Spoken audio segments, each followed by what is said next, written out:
Salut les gars, j'espère que vous allez bien. Moi je m'appelle Kani, je fais des ateliers d'aquarelle en temps normal. Bon là c'est le Covid donc du coup je peux rien faire. Et je partage ma passion sur les réseaux, que ce soit sur Instagram, sur TikTok et maintenant sur YouTube. Et c'est vrai que c'est la première fois que je vais faire une vidéo facecam pour vous raconter un peu mon histoire, comment j'en suis arrivée là aujourd'hui.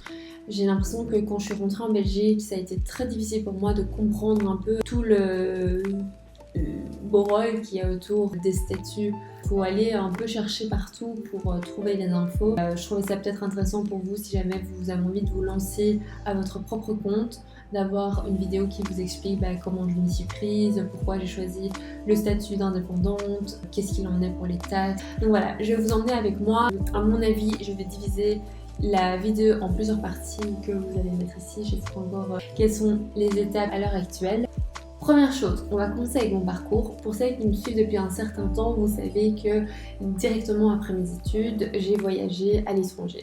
Donc pour celles qui ne me connaissent pas, j'ai été diplômée en 2017 dans une école de commerce et au lieu de postuler un peu à gauche à droite comme tous mes amis le faisaient à l'époque, j'ai décidé de faire un stage au Vietnam. Et après cette aventure au Vietnam, on a décidé avec mon copain de partir en Australie. Donc quand j'étais au Vietnam, j'ai découvert l'aquarelle. Je commençais un peu à m'entraîner, à apprendre par moi-même. Et quand j'étais à Sydney, j'ai vraiment développé énormément cette activité-là. Donc tous les jours, je peignais. Quand je suis rentrée en Belgique, comme c'était le confinement, il y a énormément de gens qui sont venus me poser des questions, qui commençaient à être intéressés par ce que je faisais, me demandaient des conseils en termes de matériel. Et donc là, je me suis dit, je pense qu'il y a quelque chose à faire, mais j'avais quand même peur de me lancer dans le sens où je venais de rentrer, j'ai pas de boulot, mon copain à l'époque n'avait pas encore de boulot. Du coup, je me suis dit, ok, je garde cette idée en tête, je fais les recherches pour trouver des endroits où donner des ateliers à Bruxelles. Mais à l'époque, je pensais que j'allais faire ça en mi-temps. Donc je ne pensais pas du tout me lancer en full-time dans un premier temps. Je cherchais encore un travail. Je postule pour cette boîte qui m'intéresse vraiment. En fait, j'étais quasi persuadée à cette époque qu'ils allaient me prendre. Donc j'avais dit à mon copain pour rigoler, si jamais ils ne me prennent pas, je me lance full-time sur mon activité Made by Kani. Du coup, arrive ce fameux jour où on m'annonce qu'en fait, je n'ai pas été prise. Et je pense que ça a vraiment tiré le déclic. Donc c'était genre le 10 juin. 10 juin 2020, je décide de bloquer des dates en juillet et de faire mon premier atelier. Et là, en 24 heures, les 20 places sont parties. Et j'étais là, c'est trop bien. Du coup, j'ai rajouté des dates et je me suis vraiment rendu compte qu'il y avait un engouement autour de la créativité, du do-it-yourself, de faire quelque chose avec ses mains. Donc j'étais trop contente et je me suis dit, en fait, oui, lançons-nous, on va se lancer en tant qu'indépendante.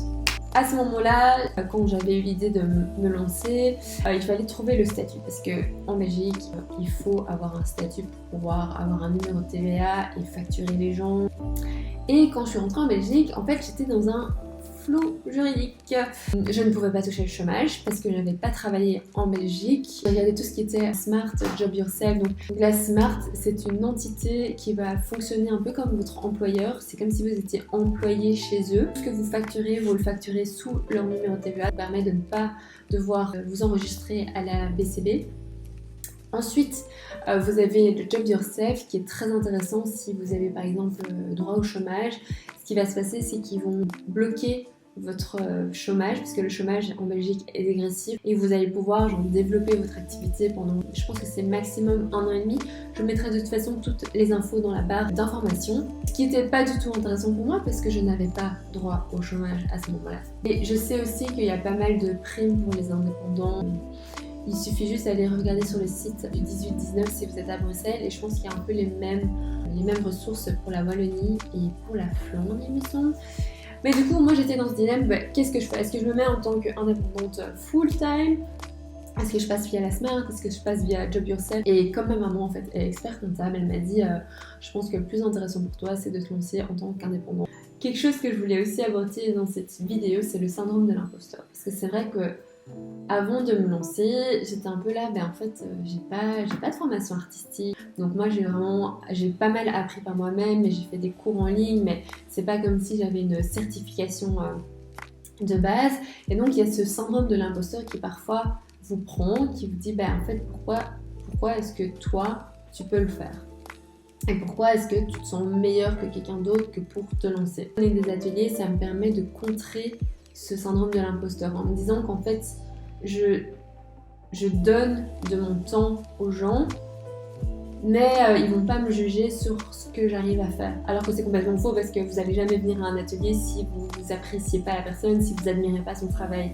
Et pourtant, pour moi, je trouvais que le fait de donner des ateliers, d'être plutôt humble par rapport à mon art, en me disant que en fait tout le monde peut le faire, en vous donnant les clés pour pouvoir le faire, c'est vraiment comme ça que je me suis dit je vais me lancer, parce que au pire, ils vont venir une fois, ils aiment pas et ils reviennent pas.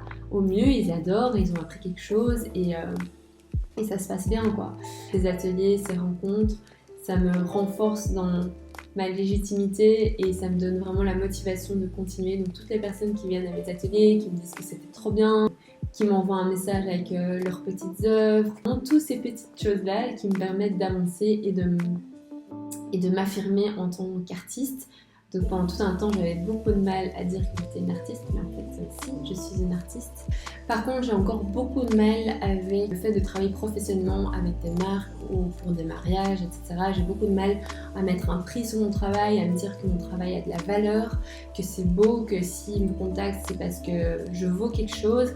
Là, j'ai encore du mal et je pense que c'est une learning curve qui est assez importante, où il faut s'affirmer, ne pas baisser ses prix, dire que notre travail ça a de la valeur.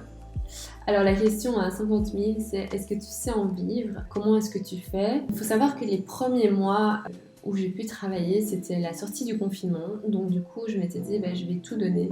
Effectivement, j'arrivais presque à en vivre, dans le sens où j'avais assez d'argent qui rentrait que pour avoir un bon bagage, on va dire. Le seul problème, c'est que je me tue à la tâche. Donc ça veut dire que pendant le mois de juillet, le mois d'août, j'avais en moyenne 4-5 ateliers par semaine. Quasi tous les soirs de ma semaine étaient pris par mes ateliers. Et puis le week-end, j'avais soit un atelier le samedi ou le dimanche.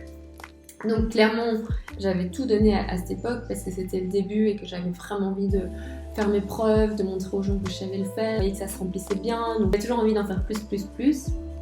Et puis au final, il y a eu ce deuxième confinement et là je me suis posée et je me suis rendu compte que c'est pas viable de faire un atelier. J'ai un peu réfléchi là maintenant et je dois un peu revoir mon business plan et voir comment est-ce que je vais diversifier mes revenus. Et comment la diversification de revenus, ça va être tout ce qui est demande personnalisée comme les invitations de mariage, les faire-part de naissance.